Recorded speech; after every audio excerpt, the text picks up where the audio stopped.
Sa video ito, pag-usapan natin kung ano-anong mga buwan ang pwede pa nating habulin sa pagbabayad ng ating SSS monthly contribution. Kaya tara, samahan niyo ako at panoorin natin ang video na to.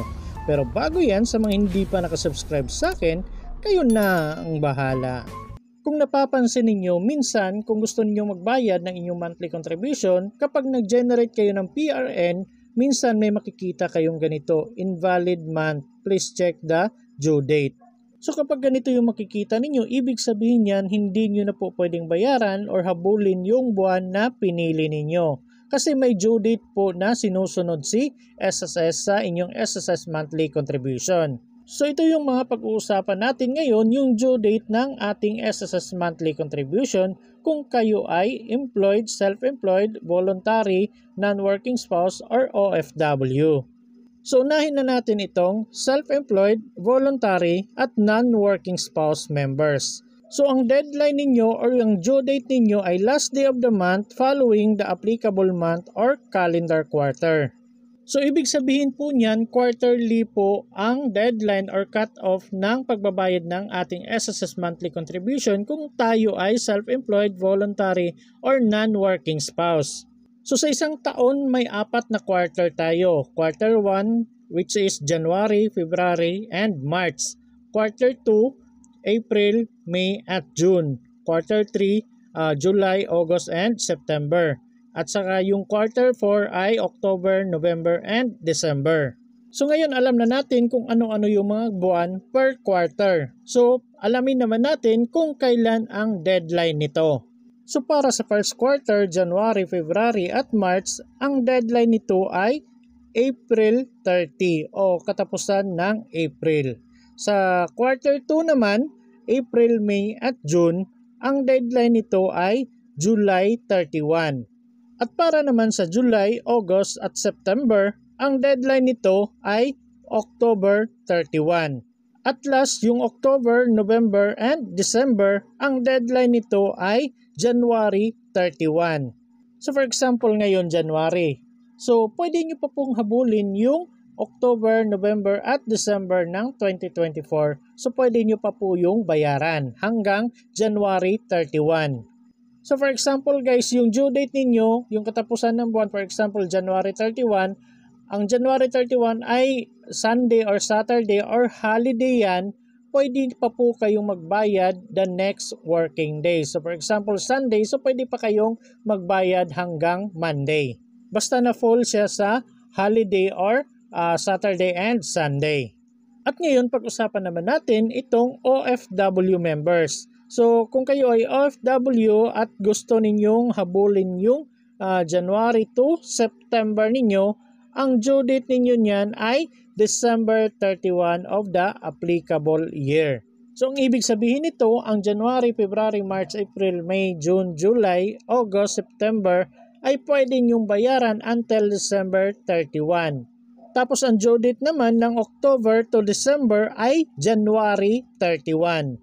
So medyo mataas-taas pa yung mga buwan na pwede ninyong mahabol kung kayo ay isang OFW. At the same pa rin, for example, na-fall yung December 31 or January 31 na due date ninyo, na-fall siya ng holiday or weekend kagaya ng Saturday and Sunday. So extended po yung due date ninyo until the next working days. So for example, Sunday, pwede pa kayo magbayad hanggang Monday. At para naman sa mga regular employers, take note mga employers na to guys, last day of the month following the applicable month yung deadline ninyo. So ibig sabihin yan, kung January, so yung deadline ninyo is February 28, ganyan, yung deadline ninyo, the next month, last day of the next month. Tapos para naman sa mga household employers pa rin to guys, last day of the month of the following applicable month or calendar quarter. So ibig sabihin yan, parehas lang sa self-employed, voluntary, and non-working spouse members yung pagbabayad ninyo kasi quarterly po yung deadline ninyo. So for example, January, February, and March, so sa April katapusan na yung deadline ninyo. Tapos April, May, and June, sa July katapusan na yung deadline. Tapos July, August, and September sa katapusan ng October yung deadline. Tapos sa October, November, and December, sa January katapusan yung deadline para sa mga household employers. Basta take note guys, if the deadline falls on Saturday, Sunday, and holiday, payment be made the next working day. So try nating mag-generate ng PRN. So diretso na tayo dito sa ating SSS online account. So by the way guys, kung wala pa kayong SSS online account, may video na po akong ginawa dyan kung paano mag-register para makagawa ng user ID at password. So dito sa dashboard guys, i-click lang natin itong generate PRN, itong sa pay contribution. So dito unahin natin i-click itong membership status. So click natin to kasi hindi naman tayo employer. Tapos dito pumili na lang kayo kung voluntary kayo or OFW. So kung voluntary, click nyo to. At pagkatapos dito pumili kayo kung ano-ano yung mga buwan na gusto ninyong bayaran. So dito ipagpalagay natin na July yung babayaran natin ng 2024 hanggang December 2024. So i-try lang natin kung pwede pa ba nating mahabol yung July kasi January na ngayon eh. So dito pwede kayong pumili kung voluntary pension booster kayo or hindi. At dito naman sa baba, pumili kayo dito sa contribution kung magkano yung ibabayad ninyo monthly. So kagaya sa akin, nilagay ko na lang 2,240 yung monthly na dapat kong bayaran. So dahil sa 6 months yung babayaran natin, magiging yung total amount niya ay 13,440. So ngayon try nating i-click tong generate PRN kung makaka-proceed ba tayo. So ayun na nga, ganito yung lumabas, invalid month, please check the due date.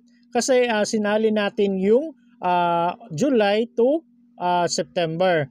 Dapat October, November at December na lang yung pwede nating bayaran kasi January na ngayon. So ngayon itry naman nating bayaran yung October 2024 hanggang November 2024 kung pwede pa ba nating habulin. At dito sa monthly contribution na babayad natin, itry lang natin 1,050 pesos. So magiging total niya 2,100 kasi 2 buwan yung babayaran natin.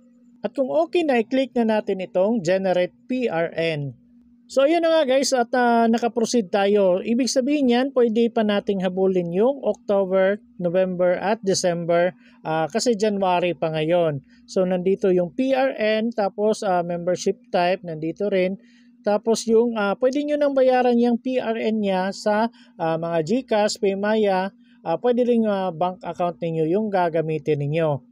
At pwede rin mismo pumunta kayo sa pinakamalapit na SSS branch sa inyong lugar at bayaran nyo po yan. So yun po yung deadline ng inyong SSS monthly contribution. So depende po sa membership type ninyo.